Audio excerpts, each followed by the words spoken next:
DOGE, which is Department of Government Efficiency, which is led by Elon Musk himself, has brought in some very, very smart and reportedly very young programmers and data jockeys to come in and identify where the money is being spent, who's spending it, and what they're spending it on.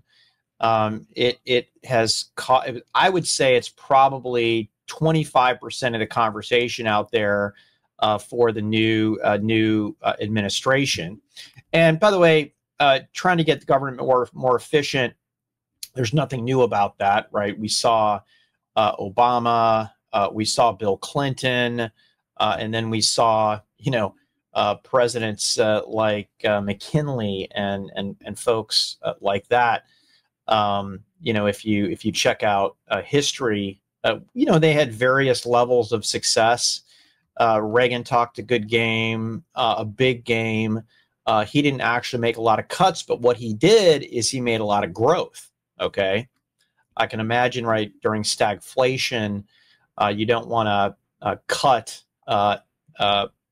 You had to bring down inflation because it was like 13%. But anyways, I digress. So what is the impact on tech? So first and foremost, it's not clear, right? You've got a couple scenarios going on right now, and none of this can be confused with the potential impacts of tariffs, which could have an impact. But the way that I look at that is, if I look at I'm going to take a bull and a bear case. Okay, so on a bull case, you have a government that has aged systems. Okay, and whether it's TSA, whether it's the IRS, whether it's all these government agencies that may or may not get deleted, right? And that's the bull case, right? To modernize, whether it's private cloud, a little bit of public cloud, but there's a lot of software and applications that need to be modernized, and that would be the bull case, because you can't do this. I mean, it's very hard to do this without upgrading all of your infrastructure, okay, to something that's modern and something that can be cloud enabled. The bear case, right, is very simple, right? The budget got whacked by 50%, and with that gets a reduction in that agency's IT budget by 50%.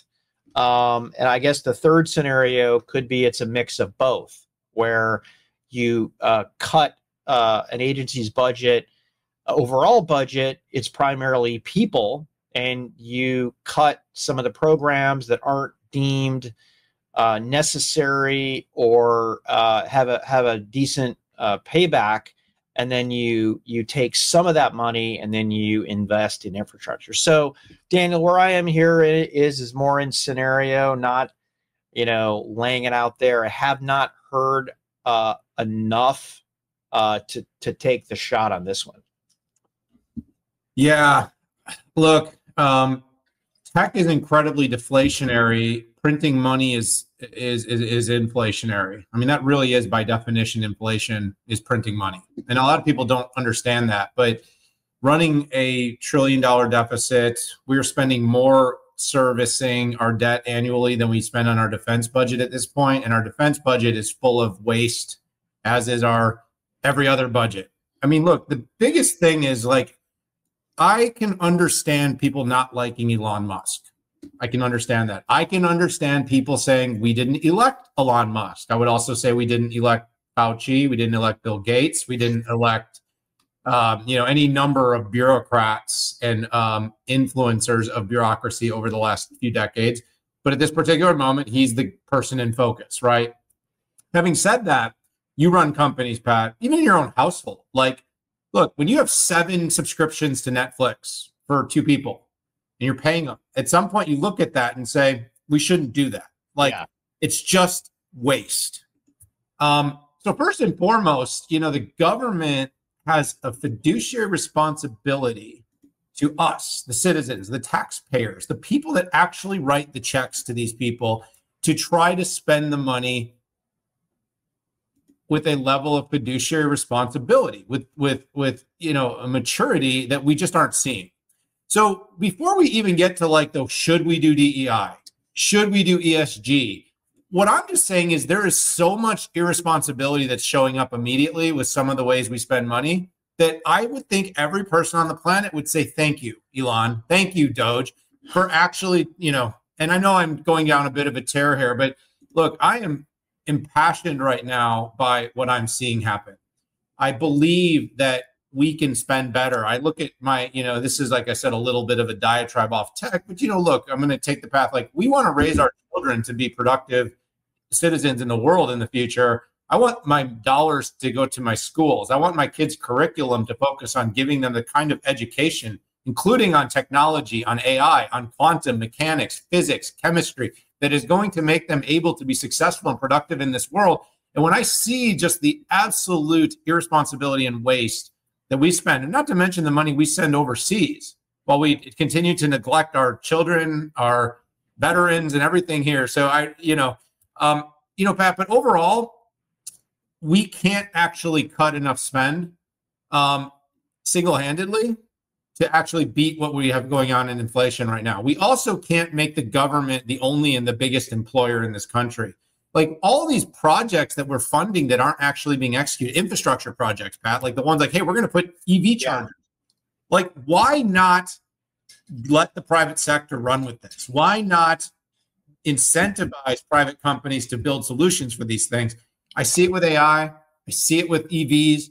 I see it with robotics. I just genuinely believe that technology is deflationary. Cutting waste is deflationary.